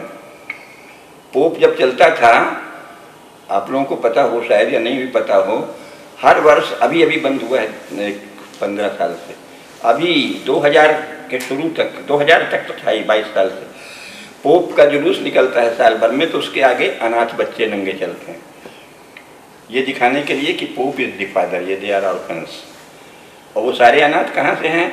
ये जो पादरी महाशय लोग हैं, इन्होंने नंस के साथ जो व्यभिचार किया है उसके बच्चे हैं, तो इसको बहुत बड़ा बताते हैं कि कोई बात नहीं, मैं इनका फादर हूँ। अरे कोई लज्जा ही नहीं। पोप के जुलूस के आगे नंग धड़ंग अनाथ बच्चे चलते हैं। और जो इसीलिए तो वहाँ ईसाइयत का इतना तिरस्कार है। यूरोप के लोग आजकल ईसाइयत से क्यों घृणा करते हैं? ये सब क्या तमाशा है? और वो जो तालाब की सफाई होती थी, पोप महाराज के निवास के बगल में काफ़ी बड़ा तालाब है, उसमें कितने वो बाद में तो कंडों मंडों में इतने ज़्यादा, और भ्रूण, शुरू में भ्रूण निकले हैं, छोटे छोटे भ्रूण, ननों से बच्चा पैदा किया, फेंक दिया। नन्नन कह सकती कि हमने संपर्क किया, ये तो महाराज मजा भर लिए, इनको कहने क्या है? कैसा पैशाचिक राक्षसी तंत्र है। यूरोप में ये सब छपा है कि 10-10 हजार 20-20 हजार भ्रूण हर 10वें साल जो सफाई होती है तो उस तालाब से पाए जाते हैं। आप जब से कंडोम आ गया तब से भ्रूण नहीं मिलता, तो कंडोम ही फेंका हुआ मिलता है। ऐसा समाज है। और यहाँ क्या है भाई, आपने संबंध बनाया तो सोच समझ के बताइए, आपको कीमत देनी पड़ेगी, आपको प्रॉपर्टी में हिस्सा देना पड़ेगा। आपने चोरी से किया है तो चोरी का पुत्र होगा, चोरी का विवाह चोरी का पुत्र, रखेल से संबंध किया है तो रक्षिता पुत्र, सहोड, 13 प्रकार के पुत्र हैं। सबको संपत्ति में हिस्सा। मूल बात यह है, संपत्ति में हर उस संतान को, लड़का हो या लड़की, धन देना पड़ेगा जो आपके नर नारी मिलन यानी आपकी और आपकी प्रिया से मिलन से पैदा हुआ है। वो आपकी पत्नी है या नहीं? क्योंकि पत्नी नहीं है, ये भी पत्नी के ही इतने प्रकार हैं। एक हो गई धर्म पत्नी, यानी जिससे आपने विधिवत विवाह किया, आर्ष विवाह किया हो या गंधर्व विवाह किया हो या प्राजापत्य विवाह किया हो या ब्राह्मण, 4 प्रकार हैं विवाह के। 4 प्रकार से जो आपने विवाह किया वो चारों प्रकार विधि विहित पत्नी है, धर्म पत्नी है। लेकिन 4 के अतिरिक्त जो आपने संबंध बनाए 9 प्रकार के और, तो वो भी आपकी पत्नी है। अधर्म में पत्नी है ये कहा जाएगा, निंदा केवल निंदा, लेकिन उसमें कोई नाजायज, कोई बच्चा नाजायज नहीं है। जितने प्रकार के बच्चे हो सकते हैं सबकी कल्पना है, उसको 13 डिवीजन में बांटा है।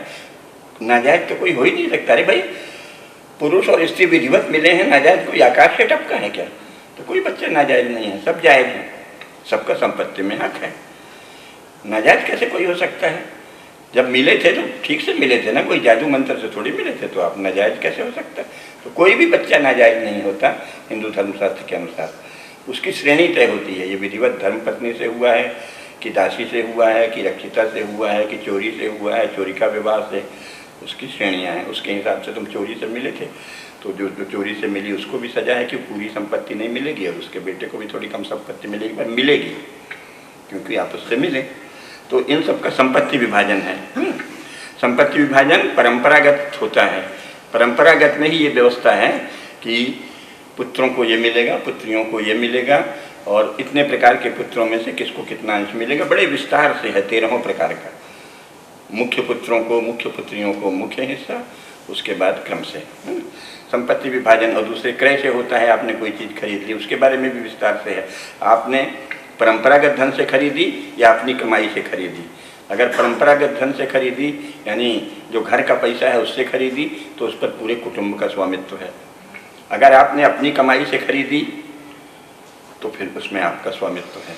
इस तरह के बड़े विस्तार से विवरण है ना क्रय से।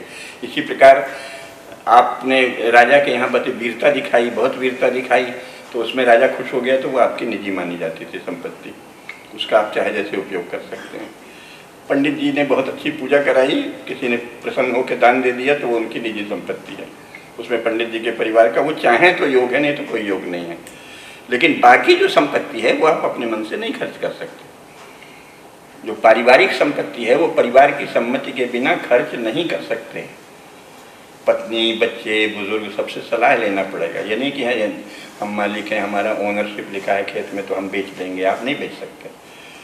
पारिवारिक संपत्ति का स्वामी परिवार है और उसको राजा तो खैर ले ही नहीं सकता, महापापी है, लेकिन परिवार में भी कोई एक व्यक्ति उस संपत्ति को नहीं ले सकता। ये सब राज्य व्यवस्था बड़े विस्तार से है। सबसे ज़्यादा विस्तार इसी का है। उत्तराधिकार क्या है, जन्म से स्वत्व होता है कि कहाँ से स्वत्व होता है, बहुत विस्तार से आप बोर हो जाएंगे। इतना विभाजन कैसे होगा, संपत्ति के विभाजन के नियम क्या हैं, है ना, बाकायदे सब चार्ट बने हैं।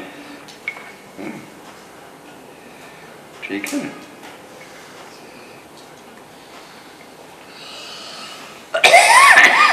पुत्र, मुख्य पुत्र, गौण पुत्र, बहुत सारे विभाजन है।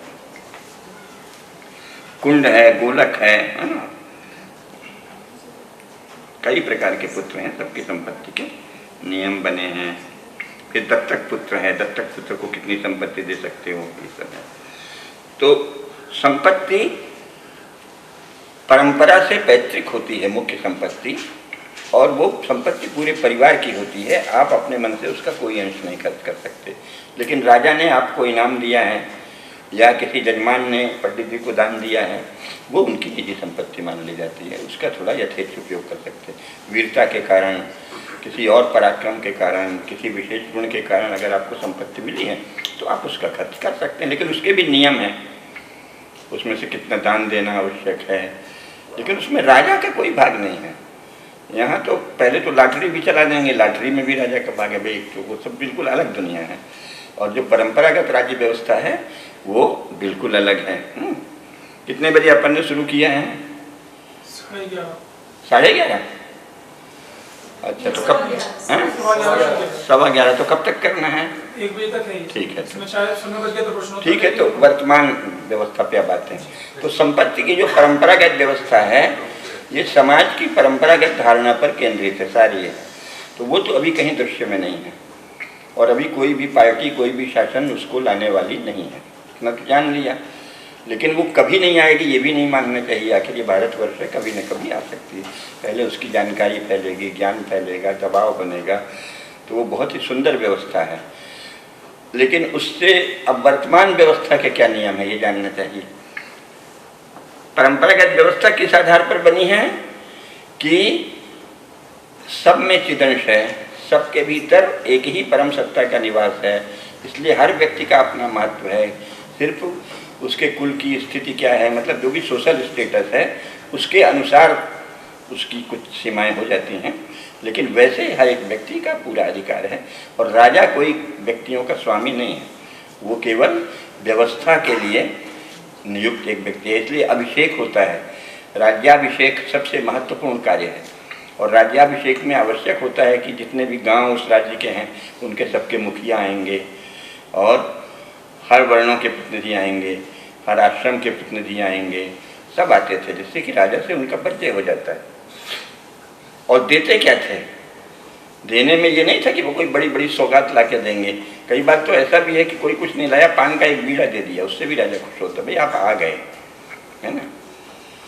आपके पास कुछ नहीं है तो पान का एक बीड़ा लेते आइए, एक कोई भी ऐसी चीज़ लेते आइए, लेकिन एक टोकन कि आप इस अभिषेक में शामिल हुए हैं। अभिषेक के बिना राजा को राजा नहीं माना जाता।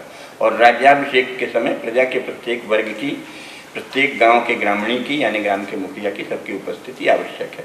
तो ये एक पूरा मॉडल अलग है जिसमें नागरिक जैसी कोई चीज़ नहीं है, प्रजा है। प्रजा का क्या अर्थ होता है? प्रजा जैसे राजा शब्द में ही लिखा है राज्य दीप्तौ, जो जिसको देख के हम सब प्रसन्न हों, जो चमके, यानी जो धर्म की इतनी रक्षा कर रहा है कि दीप्त है, वो राजा है। इसी प्रकार प्रजा का तो अर्थ ही संतति है ना, संतान। जिसको राजा अपने संतान के समान माने वो उसकी प्रजा है।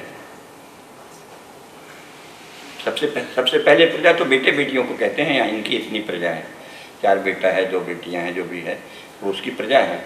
इसी प्रकार राजा की प्रजा पूरी संपूर्ण जो राज्य में रहने वाले रहवासी हैं वो राजा की प्रजा है ना। प्रजा में शब्द ही लिखा है संतति, इसलिए राजा पुत्र और पुत्रियों के समान प्रेम करेगा प्रजा को, तभी वो राजा है। और इसलिए प्रजा भी राजा को अपना भर्ता, अपना पिता, है ना, अपना प्रिय मानेगी। तो ये संबंधी अलग है और उसमें बहुत ज़्यादा मर्यादा है राजा की। जब अंग्रेज आए और लूटपाट शुरू किया तो क्या है, उसे कलिकाल वाली भाषा में कह लें, भाई राजाओं को भी लोभ हो गया, ये तो बड़ा सुंदर है, जिम्मेदारी कुछ नहीं है और अनंत है। तो धीरे धीरे सब उधर शिफ्ट होने लगे। अंग्रेज ऐसे ही नहीं आए हैं, और जो वर्णन पढ़ाया जाता है वो झूठ है, सच पढ़ाना चाहिए। यहाँ वो कोई लड़ने नहीं आए हैं, एक भी दिन घोषणा नहीं की थी कि हम भारत को जीतेंगे, और न कभी ऐसे लड़े हैं। राजाओं को पटा के, राजाओं की सहमति से संधि करके धीरे धीरे उस ईस्ट इंडिया कंपनी भी सहयोग से और छल से और विश्वासघात से फैली है ना। तो कोई पराक्रम से नहीं फैली है, कोई युद्ध करके नहीं फैली है। तो जब वो दोस्ती के द्वारा फैली, तो इसमें जिन राजाओं ने दोस्ती की उनके मन में भी तो पाप था। उनको चस्का लग गया, यार ये जो राज्य का ढांचा है बड़ा अच्छा है, और उनके शब्दजाल तो है ही हैं। आपको पता है भारतीय राजाओं को वो कहते थे कि ये, उसका एक खास शब्द है जिसका मतलब कि ये अपनी प्रजा की चिंता ही नहीं करता। और उसका अर्थ क्या है? अगर गांव गांव में आपका नियंत्रण नहीं है, हर एक से टैक्स नहीं लेते हो, हर एक के जीवन पर कंट्रोल नहीं है, तो उसकी निंदा। और हमारे यहाँ तो उल्टी बात है, भाई आपका कंट्रोल कुछ नहीं है, लोगों का अपना जीवन है, आप टैक्स ले लो, खत्म। तो ये 2 अलग मॉडल है ना। तो ये जो राजा हैं इनको लगा यार ये बड़ा अच्छा है, इससे तो नागरिकों के जीवन पर पूरा नियंत्रण हो जाएगा। इसीलिए बहुत से राजा, पहले हिंदू राजा, अंग्रेजों की ओर झुके, और जो झुके उसका एक अलग इतिहास है, बताएंगे। ये वहाँ जाके महारानी के वहाँ पे महल में क्या वो महल था हमारे पास, हमारे राजाओं के पास उससे कई गुना बड़े महल थे। हमारे यहाँ से जो गए, आपको पता है ये जो बकिंगम पैलेस है ये भारत से लोग गए थे बनाने, और यहीं की लकड़ी गई है। कितनी लकड़ी, ये इंग्लैंड वाले हिमालय के देवदारू कितने काट के ले गए हैं, कुछ पढ़ा ही नहीं जाता। लठ के लठ, माने इलाके के इलाके देवदारू के वृक्ष के काट दिए और गंगा जी में बहा दिए, फिर वो वहाँ कोलकाता में पकड़े, फिर कहीं और पकड़े। यहाँ से लकड़ी गई है, यहाँ से कारीगर गए हैं बनाने वाले। इसके पहले तो इन दरिद्रों के पास कुछ भी नहीं था, लेकिन ये वहाँ जाके इनके खुद के बड़े बड़े महल हैं, देख लीजिए आप अभी भी। बीकानेर, जैसलमेर, जयपुर, उदयपुर वाले तो कभी गए नहीं, उनको छोड़िए, है ना। और वहाँ जाके वो मगन हो गए, क्या आकर्षण है। अभी मैंने कहीं लिख रखा है, गूगल में भी मिल जाएगा, बता देंगे। खैर वो रोचक है, आप लोग खुद ढूंढ लीजिए। इनकी जो उपाधियाँ हैं ना, पता नहीं क्या CGHS वगैरह वगैरह, आप उसका अर्थ ढूंढिए, उपाधि से चमत्कृत मत होइए। उसका यह है कि महारानी के साथ महल में बात, ये भी कोई उपाधि है यार, तुम महारानी के महल में नहाए, ये सारी कौन सी उपाधि है। और इसको गर्व से भारत के वीर राजा अपने साथ लगाए हुए हैं, वेंकटरमण प्रताप सिंह, तो बीकानेर के राजा, तो जयपुर के राजा, क्या कहा जाए। सबसे पहले तो यहाँ पाप प्रविष्ट हुआ ना, भारत के राजाओं, हिंदू राजाओं के मन में पाप आ गया, पाप से ज़्यादा मूर्खता आ गई। अरे भाई यहाँ के बराबर भोग और ऐश्वर्य तो दुनिया में कहीं नहीं है, तुम यहीं भोगते। लेकिन वो नयापन चाहिए ना, जिसको भोग विलास की आदत पड़ जाए तो उसको नएपन की खुजली होती है।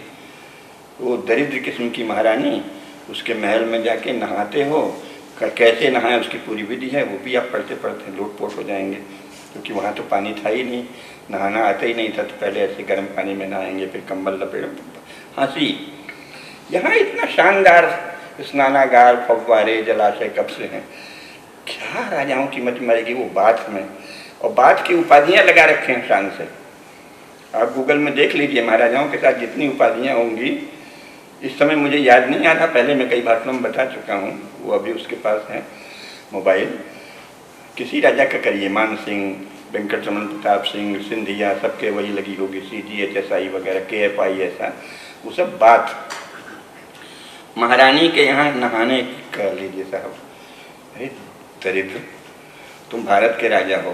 तो ऐसे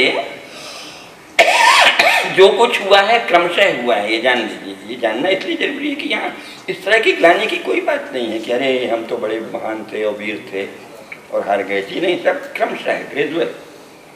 धीरे से आप बिगड़े, धीरे से आप गए, आपने दोस्ती की, फिर वो हुआ यहाँ नेताजी सुभाष चंद्र बोस खड़े हुए कि भगा देंगे जर्मनी से दोस्ती करके। तो क्या हुआ, तो उन्होंने गांधी को कहा तू आजा मेरा साथ दे दे। तो साथ दे दिया, साथ दिया तो जवाहरलाल नेहरू को प्रधानमंत्री बनवा दिया, तो आपने सीधे उनकी शर्तें स्वीकार कर दी। तो ये कुछ कोई ना तो कोई गुलामी थी और ना आप स्वाधीन हुए, तो छू छू माई का खेल चल रहा है। आपकी सहमति से वो यहाँ आए, मिली भगत से, और आपसे संधि करके गए। अब क्या कहा जाए, ट्रांसफर ऑफ पावर के समय जो संविधान सभा में भाषण दिया है हमारे नेताओं ने, केवल जवाहरलाल को छोड़ दीजिए, राजेंद्र प्रसाद, जैसे मूर्ति भंजन बुरी चीज है, ऐसी किसी की छवि में नहीं तोड़ना चाहता, लज्जा आती है। सब मगन है, महारानी की कृपा से भारत में सत्ता का हस्तांतरण हो रहा है। क्या भाषण है, जिन जिन की आपने बड़ी बड़ी छवि बना रखी है, जरा पढ़िए तो। इन सब राजेंद्र प्रसाद का भाषण लगता है गले जा रहे हैं, द्रवित हुए जा रहे हैं, पिघले जा रहे हैं। हाँ, हमारा अहोभाग्य, महारानी विक्टोरिया और इंग्लैंड की महान सभ्यता ने आखिर हमें कृपा पूर्वक अपने सत्ता को ट्रांसफर कर दिया है। ये किसी निंदा के लिए नहीं बता रहे हैं, प्रक्रिया आप जानिए। मिली भगत से, प्रेम से, धीरे धीरे छल कौशल से सब खेल हुआ है, और अब अचानक आप गुलाम और क्या क्या गंदी बातें करने लगे। ऐसे कौन सी गुलामी है भाई, आपकी मिली भगत से एक प्रक्रिया। अब ये जो शासन है अभी, वो भी मिली भगत से। वहां जो संधि हुई है, आप पढ़िए उसे, ट्रांसफर ऑफ पावर की संधि क्या है, खुलेआम उसमें लिखा है। पहले तो ये लिखा है कि आपका जो एनिमी नंबर 1 है, सीधे नाम मूल कागज में नहीं है, जो सुभाष चंद्र बोस के लिए संकेत है ना, वार क्रिमिनल। आपके वार क्रिमिनल को मिलते ही हम सौंप देंगे। ये तो ट्रांसफर ऑफ पावर की शर्त है। वार क्रिमिनल कौन है, नेताजी सुभाष चंद्र बोस। ये अभागे उसको वार क्रिमिनल कह रहे हैं, नेहरू। गांधी में तो इतनी चतुराई थी कि उन्होंने कहा कि नहीं, हिटलर और चर्चिल दोनों वार क्रिमिनल हैं। कुछ चीजें उनमें अलग, हमें बुद्धि ज्यादा थी ना। ये तो डॉक्यूमेंट में वार क्रिमिनल कहा है नेताजी सुभाष चंद्र बोस को। और फिर क्या कहा है, अगली संधि क्या है, इंग्लैंड और भारत की कॉमन कल्चर और कॉमन हिस्ट्री डेवलप करेंगे। अरे इतना पुराना राष्ट्र, और वो अभी 150 साल पहले नेशन स्टेट बने हैं, उनकी ससुरों की क्या कॉमन कल्चर है, क्या कॉमन हिस्ट्री है। तो झूठ का पुलिंदा। तो जो भारत में अंग्रेजियत बढ़ाई गई है, वो ट्रांसफर ऑफ पावर की उस शर्त के कारण कि हम भारत में कॉमन कल्चर और कॉमन हिस्ट्री पढ़ाएंगे। कितने देशद्रोह है। लेकिन क्योंकि जो नई पार्टियां हैं, उनके नेता पढ़ते लिखते हैं नहीं, तो मन से नेहरू का विरोध भी कर रहे हैं, हिंदुत्व की बात भी कर रहे हैं। तो भैया थोड़ा मेहनत करो यार, ये तो धज्जियाँ उड़ जाएंगी इन कमीनों के, मुंह दिखाने लायक नहीं रहेंगे। आप उसको पब्लिक करिए, लेकिन हमारे पब्लिक करने से नहीं होगा। मैं तो स्वामी रामदेव जी के चैनल से कर चुका हूँ, कुछ नहीं होता। जो शासक है वो जब कहेगा, संसद में डॉक्यूमेंट रखेगा। हमने तो पन्ना गिना गिना के कि ट्रांसफर ऑफ पावर के फलाने खंड में फलानी संधि है, आप देख लीजिए। We will develop common heritage, common culture and common history. Bharat में साझा इतिहास, साझी संस्कृति है। इंग्लैंड और तो फिर तुम किस मुंह से, तो जो भी इसके बाद कहता है कि हमने अंग्रेजों से स्वाधीनता प्राप्त की है, और अगर वो कांग्रेस में है तो वो तो अपराधी सिद्ध होगा ना, क्योंकि तू वहां कह रहा है कि हमारा कॉमन कल्चर होगा, कॉमन हिस्ट्री होगी। तो देशद्रोही है, अपराधी है, यह झूठा तो है ही है। और यहाँ इसीलिए यहाँ अंग्रेजी इतनी बढ़ाई गई, कॉमन कल्चर है ना। कॉमन हिस्ट्री पढ़ाएंगे तो पुराना इतिहास सब दबा देंगे जब से ब्रिटिश आए। और कॉमन अभी भी हमारी जो जुडिशरी है वो अंग्रेज़ों के समय उनकी तथाकथित जुडिशरी ने जो फैसले दिए हैं उनको कोट करती है या इंग्लैंड की संसद को कोट करती, इंग्लैंड की जुडिशरी को कोट करती। आपने तो इस देश को मार डाला, नाश कर दिया अपने स्तर पर। अगर हिंदुओं में जागृति आए तो वो तो दौड़ पड़ता है इनको मार डालने के लिए या इनके उत्तराधिकारियों को जिंदा जला देगा।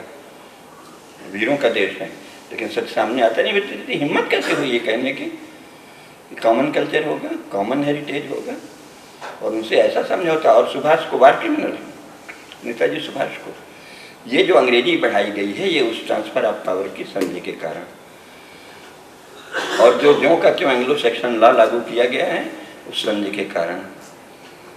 संसद और संविधान इसमें बिल्कुल जिम्मेदार नहीं है। संसद की जो पहली बैठक थी, संसद को पूरा अधिकार प्राप्त है, वर्तमान शासन व्यवस्था पे आ रहे हैं कि वो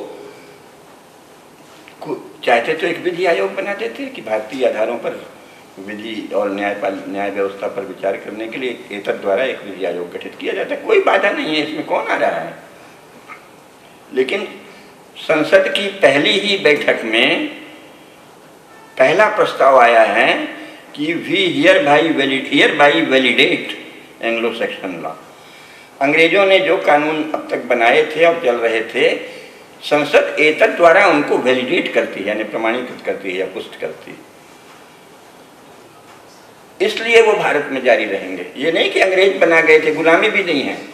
फालतू के शब्द बोलना छोड़ दीजिए। ये देशद्रोही, धर्मद्रोही, भारतद्रोही लोग हैं। We validate Anglo Saxon law.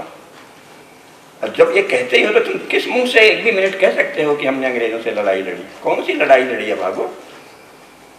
तुम तो उनके लॉ को वैलिडेट कर रहे हो, तुम तो उनके सिस्टम को वैलिडेट कर रहे हो, तुम तो कॉमन कल्चर की बात कर रहे हो, तुम तो कॉमन हेरिटेज की बात कर रहे हो, दोस्ती की पीगे मार रहे हो, महारानी के चरणों में झुके जा रहे हो, भले वो आपको लात मार दें। बहुत ही गलीज, बहुत ही गंदी दशा है। हम लोगों को पता नहीं था तो समझ में आता है, लेकिन अब तो बोलना चाहिए। लेकिन हमारे शासकों का है ना कोई निहित स्वार्थ या बुद्धि की मंदता, जो भी हो। उधर तो कहते हैं कांग्रेस मुक्त भारत चाहिए। अरे फालतू की नारेबाजी में क्या धरा, जरा ये तथ्य सार्वजनिक कर दो, अपने आप ही उस 7 पुस्त नीचे दब जाएगी। तथ्य तो बताइए। आप कांग्रेस मुक्त नहीं साहब, कांग्रेस की जय जयकार करिए, जरा ये सत्य खोल के रख दीजिए। लेकिन नहीं, ये करना नहीं है, फालतू की बहादुरी दिखानी है। कांग्रेस मुक्त भारत, मान लो आपने चुनाव में हरा दिया तो उससे कांग्रेस मुक्त, आप तो सारी कांग्रेस की बातें जो कहते हो लागू कर रहे हैं। तो भाजपा कांग्रेस बन गई तो कांग्रेस मुक्त भारत कैसे हुआ? कांग्रेस का जो कुछ देशद्रोही चरित्र था, देशघाती चरित्र था, जो झूठ था, सब तो अपना लिया गया है।